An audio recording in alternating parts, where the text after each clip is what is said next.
Saturday na naman at busy pa rin ang inyong nanay guro. Kagagaling ko nga lang magsundo kay Bunso galing sa kanilang friendly match game. Maaga pa rin akong gumising kaninang umaga dahil inaasikaso ko nga siya. Kaya pala medyo malungkot ang mukha niya dahil talo daw sila at panalo ang kalaban.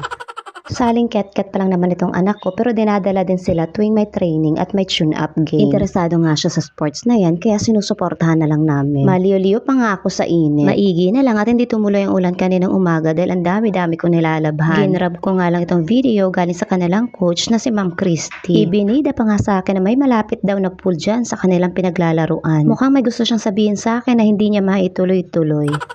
Pagkatapos ko magpahinga ay naisipan kong mag-workout. Pero ininom ko muna itong aking lemongrass water. Ang sosyal sa lemongrass water ha. Dahon lang yan ang tanglad na pinakuluan ko. Nakakapagpababa daw kasi yan ng HB. Sa payat kong yan ay HB pa ako. Nagmumukha lang ako mataba pero 40 kilos lang talaga ako sa totoong buhay. So walang pinipili ang pagiging HB dai. Kapag jutanders ka na ay kailangan mag-ingat-ingat ka sa iyong mga kinakain. Wala siyang pinipili kipayat ka man o mataba. Kung gusto niya sumapi sa iyo ay lagot ka. Hindi ko alam kung tama ba itong mga pinagagawa. Ang purpose ko lang naman talaga ay pagpawisan. Kaya kahit anong the moves siguro ay pwede na.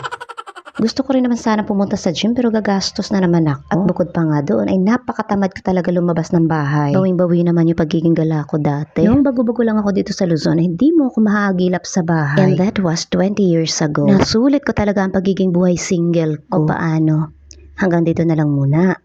Muli, ito ang inyong nanay guro. Maraming salamat po sa panunood.